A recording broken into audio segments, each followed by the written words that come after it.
look at the big shift that has happened among non-white voters. This poll that you mentioned shows that in 2020, Joe Biden had a 50-point advantage, 50 points. It's now down to 12.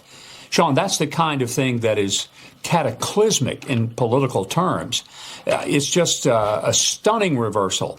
Now, part of the reason for that is that a lot of people don't understand that some of the hardest working people in this country are Hispanics. And it's not just that they're hardworking and they're seeing their paychecks dry up because of inflation. And it means that every working family in this country, according to recent numbers, have $11,434 less than they did when Donald Trump was president because of inflation. So that's one hit. The second is they're working hard and they see people who didn't come across the border legally. They came illegally. They're committing crime. They're making it difficult for people to respect them as legal immigrants. And worst of all, they're watching these people get hotel rooms, 3 meals a day, $10,000 gift cards, and flying all over the country. People are sick of it. And what you said, it's common sense. And there's a whole lot more of common sense in this country than the Democrats think there is. Joe Concha, you follow the media as closely as anybody. And it just, no matter what the issue, what the day, the subject always returns to the fact that they hate Trump. They want to believe everything awful about Donald Trump. There's zero objectivity. You know, as I said about fake Jake over at Fake News CNN, he claims that he's a journalist. He's full of it. He's not a journalist. He's a liberal talk show host that pretends to be a journalist. That would be the same at all these people that think they're journalists on MSNBC, DNC, or CNN, or ABC, NBC, CBS. Are they really objective journalists? Do they even exist except for our news division? Journalism has morphed into activism at this point, Sean. And it would be better if just the Jake Tappers of the world and the Rachel Maddows and the Jen Psaki's of the world just owned it, said, yes, we are rooting for the Democratic Party, for Joe Biden. We want him to win. We want Trump to lose. We want to demagogue Republicans who they put together the Laken Riley Act. And somehow you have Joy Reid on MSNBC talking about how that's a bad thing if we start deporting or arresting people and keeping them behind bars when they commit crimes, whether they're violent crimes, whether they're other kinds of crimes.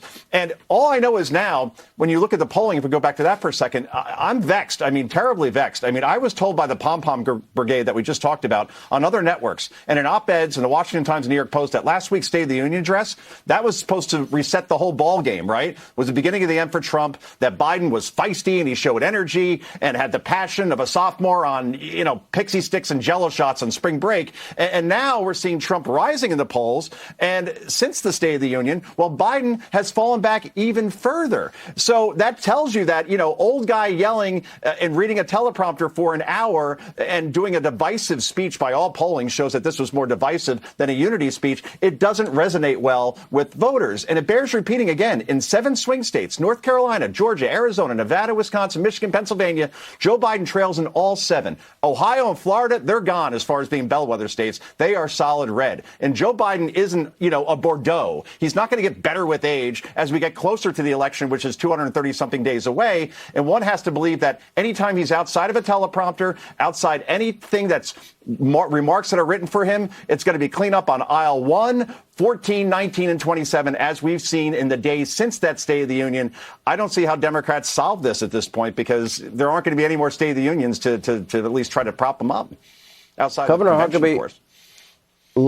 Laura Trump was on the show last night talking about the president trying to campaign in, of all places, New York State. Now, I would like to see, nobody ever listens to me, Governor, so I just throw out my ideas that get they evaporate in thin air. But I would like to see President Trump go in the state of New Jersey. I'd like to see him go into predominantly African American, Hispanic American communities. I'd like for him to remind people that under his leadership that he set record low unemployment in the African American community, the Hispanic American community, the Asian community, women, African American youth, all of these things that he has done and accomplished, and then ask, how's the Democratic Party's policies? How's law and order in your town or city? How are your schools for your kids doing? I think that might be an effective idea for him. Sean, I just want to say, gee, I listen to you. I don't care what Joe does. I listen to you. But I do think you're right. I think Call President Donald Trump should Mar-a-Lago. Ask him to listen. Go ahead. I think it's a great idea. I think he should go. He ought to be the Captain Kirk of the 2024 race, that he goes where no man has gone before. That he goes to these places where people are hurting. Their jobs are not paying them enough to keep up with inflation, where the working class people are taking it on the chin. And the very people that sat and listened to Joe Biden's speech, quite frankly, when I was listening to that, having him yell at me so angrily for an hour, I was ready for someone to give me a phone call and try to sell me extended car warranties. I thought it would be more pleasant than listening to another minute of Joe Biden's divisive speech. I think he's got a great opportunity. I hope he listens to you. You know, I'm beginning to see the Democratic Party's emerged as the party of the coastal and media elite class.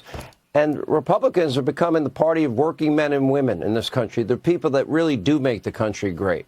Governor Huckabee, thank you. Joe Concha, thank you. As we continue tonight, historically, the biggest factor in every presidential election, that involves the economy. Make no mistake, your economy in this country right now is not good.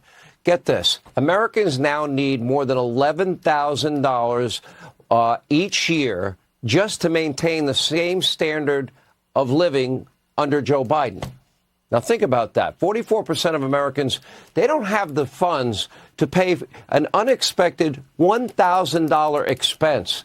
That's living paycheck to paycheck. And by the way, prices, as we saw, CPI numbers, they are still rising. Just in time for Easter, guess what? The cost of eggs, that's going up 8.4% month over month. And the bad news keeps coming. The budget-friendly chain that's called Dollar Tree, well, they're expected to close around 1,000 Family Dollar stores in 2024 alone.